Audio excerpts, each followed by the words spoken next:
Hello everybody, my name is Dr. Johnson and today I'm going to be talking about Destiny 2. Now, this is the end game for the Osiris DLC that was recently released, and I am going to be discussing also the nature of the release of their DLC. However, I do want to talk about the game as a whole and in its entirety, so bear with me. The title of this video is probably going to be Why Destiny 2 is not as bad as people say it is, or Why Destiny 2 doesn't suck. The reason for that being is because I feel that way, but before you click off, you do need to keep in mind that I am not saying it is a good game either. I'm just saying it's not a trash game, okay? Now, to start the first thing off, I'm going to preface this by saying that they have handled the way that they do money and the way that they basically carry this franchise, I disagree with. This game was a lot better before the introduction of microtransactions and on its first release last year of Destiny 1. It was still a broken game, but before all of the big stuff happened and all of these microtransactions were added, a lot of controversial stuff about Bungie, this game used to be a lot better in my opinion. No. When they first added the first DLC, which added a whole new raid, added 2 or 3 new strikes, added a whole bunch of missions, that was fine. But this new DLC, the Osiris DLC, it does not in any way add a new raid. As far as I know, I don't see it adding a new raid, and that's very disappointing. It also doesn't add more than, I think, 2 strikes. I think it added 2 strikes and a campaign that I beat in 2 hours. I was a little disappointed in that. The only thing it did bring, though, is it brought the lighthouse, which a lot of people like. It also brought heroic strikes back, but that should have been in the base game in the first place. And it also increased the light levels for all of the in-game content, and that's understandable. And I completely understand why they did it, but I disagree with why they did it. So the reason why I highly disagree with the way that they increased the light level here is because the reason why they did it is to try to force people to buy the DLC if they want to remain active in the main game. The Leviathan raid, the raid that came with the base game, now requires you to have a light level of at least 300, or not requirement, but recommends. 300 was the main cap, main game, which means that you played the raid, you got all the raid gear, or you had mods that helped you out quite a bit, get to 300 and above. Now, the reason why I highly disagree with this is because it basically forces people to buy the DLC unless they are fine with not doing any late game content, which I know a lot of people are not. A lot of the people that play this game play it for the late game content. When I first played Destiny 1, all I did was play the Vault of Glass and Crota and all that other stuff, because late game content is what got you better gear, you got a lot of exotics, etc, etc. Now, the biggest issue with this is that now late game content is restricted. Basically, you have to buy the DLC in order to remain. Basically, you have to remain in that pool in order to play it by purchasing the DLC. That is something I disagree with. However, the rest of this game is not bad. A lot of people complain about Eververse, which is the microtransaction center. However, I've already leveled up at least, I want to say, 40 times.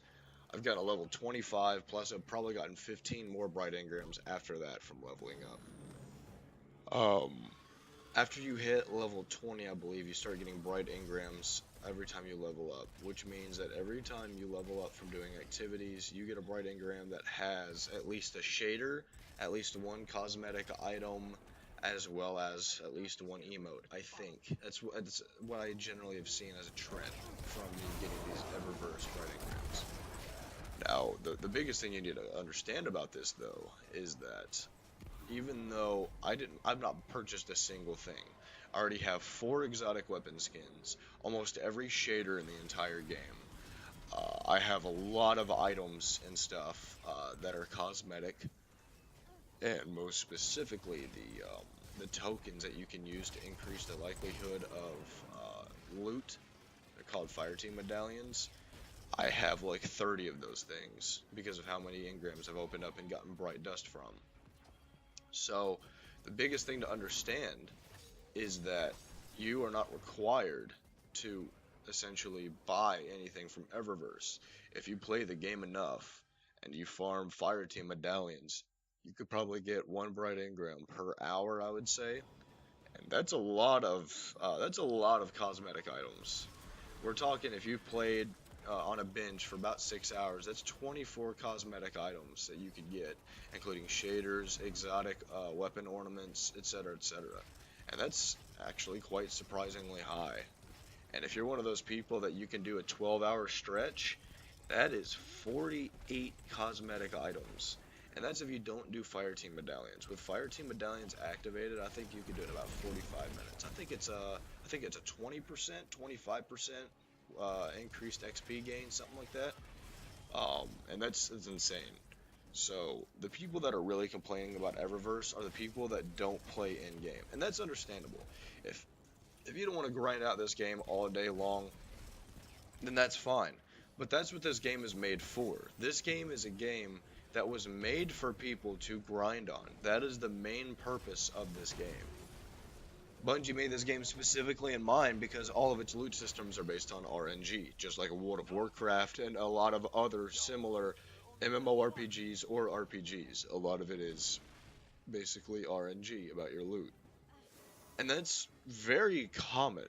And so people need to understand that those types of RNG loot systems are made for grinding. And so if you're not willing to grind for loot, this may not be the game for you. And people are losing sight of that. They expect this to be a first-person action shooter, kind of like Overwatch. Um, but the issue with that is it does the same thing. Overwatch, if you play enough, you get their loot boxes for free. And the same thing with this game. If you play enough, you get all their cosmetic items basically for free. I don't know of any cosmetic items that don't drop in bright engrams. Um, and so essentially, that is a big issue that people are talking about that I just don't see. I don't see it being as big of an issue as people make it out to be. So that's kind of my 2 cents on the whole DLC thing. To the actual gameplay. As you can see here, I'm playing this game on 4K high settings, not 4K ultra, and it's very fluid. The game is very, very fluid. It is very fun. The Osiris DLC was repetitive, I will admit that, but it was repetitive in that it kind of needed to be for the story. It had to hit home that Osiris was trapped in the forest of glass, or the infinite forest, fields of glass, whatever it's called. And so you have to constantly keep going back there and finding clues about where he is and where the main boss is. So it's very understandable why it's repetitive. However, I still disagree with the fact that it is repetitive. But the strikes are very fun. I think the strikes are an improvement on Destiny 1. Destiny 1, the strikes were very bare bones. You just go through a certain linear path and you kill the boss. The one where you kill Volus Ta'arik, it was one of the shortest in the game because you could bypass almost all the enemies.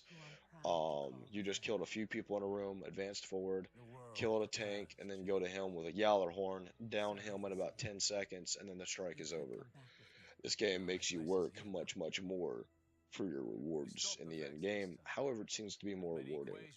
The end game here seems to be you go and you kill a boss, and you open up the chest and it gives you Vanguard tokens. It gives you at least 3 engrams, which I like a lot.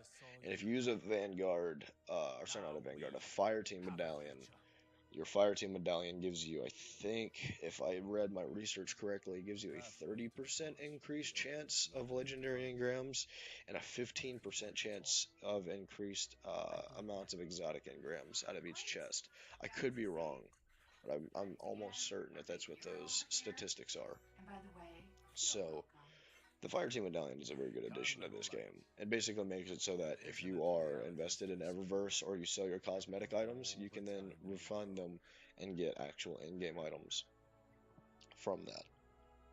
So that's kind of my take. The gameplay is a lot more fluid. It is still repetitive, but that's the nature of a repetitive RPG that has first-person shooter aspects in it. Almost all RPGs are extraordinarily repetitive. So, in a nutshell, This game is not as bad as people make it out to be. It's still fun. I've probably put in 100 hours or so into it so far, and so far I'm not bored of it yet. I would recommend playing this on a higher end GPU and CPU build though if you're playing on PC because it is a little bit demanding on the high end ultra settings. My 1080 will not run this game at 4K ultra, so in a nutshell, I'd give it about a 7 out of 10.